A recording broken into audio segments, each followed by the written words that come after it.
What's up everybody? Bienvenue dans cette nouvelle session de Millennials Fortunes Education. Josh ici et aujourd'hui jeudi le 2 mars 2023, nous allons faire une mise à jour de quelques paires sur notre watch list et bien sûr regarder les paires dont nous avons parlé dans ces derniers jours, voir ce qui s'est passé. Et voilà, si vous ne vous êtes pas encore abonné sur notre chaîne YouTube, n'hésitez pas à cliquer sur le bouton pour vous abonner et être notifié à chaque fois que nous avons une nouvelle vidéo mise en ligne. OK? Petit à petit, nous nous rapprochons de la fin de la semaine. OK? Comme je l'ai dit qu'aujourd'hui, jeudi, on va jeter un coup d'œil, excusez-moi, sur ces autres paires. Alors, la toute première paire, c'est bien sûr NZD-CAD. NZD-CAD, on a eu un très très bon trade sur NZD-CAD, OK, euh, en début de semaine. Alors, ça nous a donné à peu près, on était à peu près à 130 pips, OK, à peu près à 130 pips. Et bien sûr, vous voyez que le prix est maintenant en train de reverse. Le prix est maintenant en train de créer soit un retracement ou une correction. Il se peut que le prix revienne jusque dans cette zone. OK? Pourquoi cette zone? Si vous regardez sur le H4, cette zone correspond à une zone de demande. OK? Et qu'est-ce qui se passe lorsque le prix correspond, enfin, lorsqu'on a une zone de demande, le prix tend toujours à revenir tester cette zone de demande. OK? Donc, c'est la zone 0,8433. Il se peut que le prix revienne jusque dans cette zone en forme de retracement, OK, ou en forme de correction, OK. Donc, comme vous le voyez, le prix est maintenant en train de se retracer jusque sur cette zone. Donc, on va voir cette zone être testée. Si le prix nous donne bien sûr un retracement ici, ça sera pour nous une opportunité d'achat. Donc, rien n'a changé jusque-là sur NZD-CAD, OK.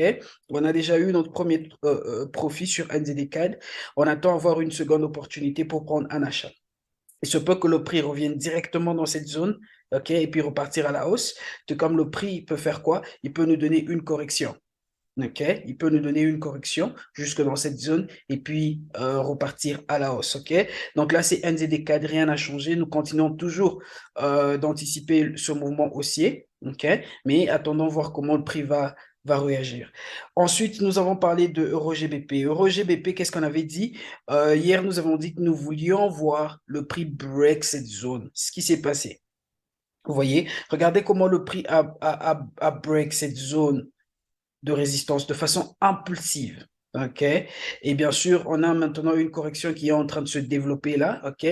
Qui est quasiment une indication que il se peut que le prix fasse quoi? Il se peut que le prix reparte à la hausse. OK? Donc, il se peut que le prix continue son mouvement haussier.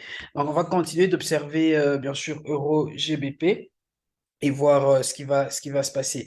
Alors, cette zone que le prix a break, c'est la zone 0,8866. On a bien sûr discuté de cette zone hier, OK?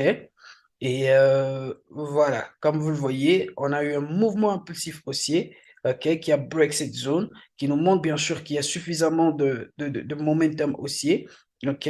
Et bien sûr, on est en train d'avoir maintenant une correction qui est en train de se développer là. Il se peut que le prix revienne nous redonner un nouveau lot.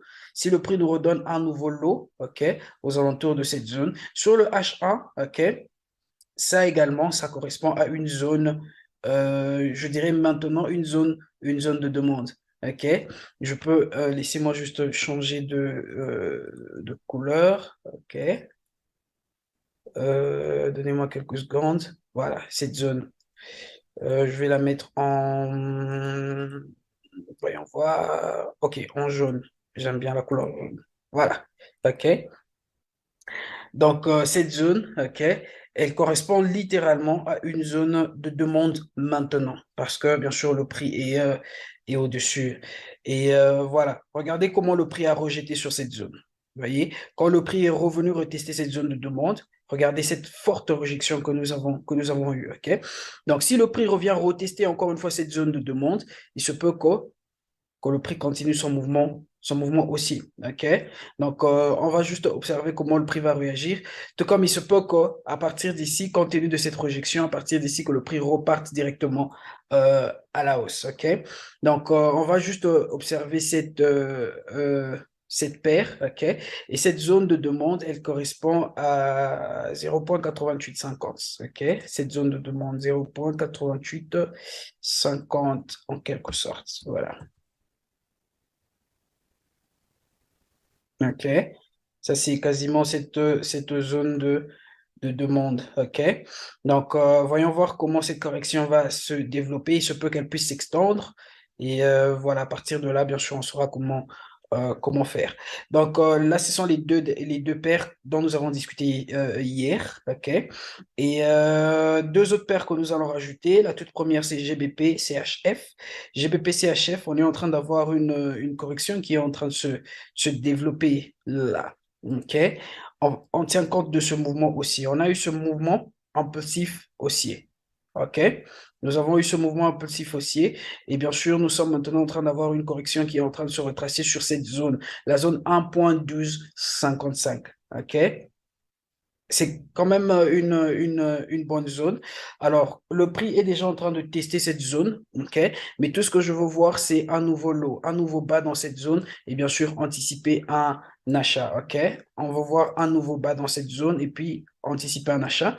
Donc, on va garder ce mouvement à l'œil, on va garder GBP CHF à l'œil et voir bien sûr comment le prix sera en train de réagir. OK, jusqu'à ce qu'il va nous donner un nouveau lot. Donc, rien n'a changé sur GBP CHF.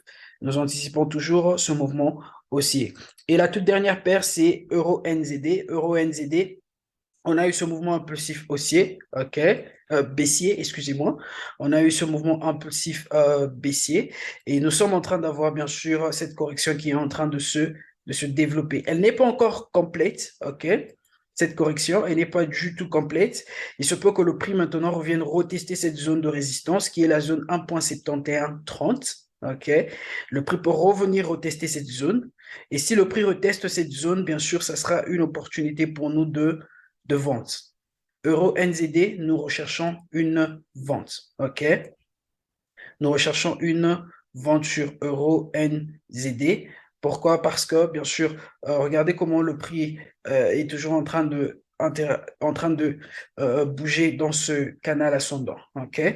Donc, jusque-là, nous sommes toujours en train de rechercher une vente sur, bien sûr, euh, Euro NZD à cause de ce mouvement un peu baissier, cette correction qui est en train de suivre.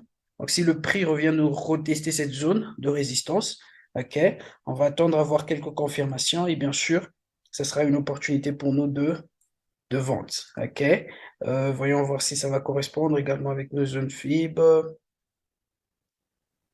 Pas du tout, OK. Ce n'est pas grave parce que nous avons bien sûr cette zone euh, de résistance et cette structure corrective qui est en train de venir. Donc, voilà les quatre paires pour aujourd'hui jeudi. Gardons ces paires sur notre watch list. Voyons voir ce qui va se passer. Et voilà, quant à moi, je lui dis encore une fois merci. Merci à tous ceux qui ont bien sûr participé à cette session. Que Dieu nous bénisse. Je nous donne rendez-vous encore une fois demain à la même heure. Cheese and bye.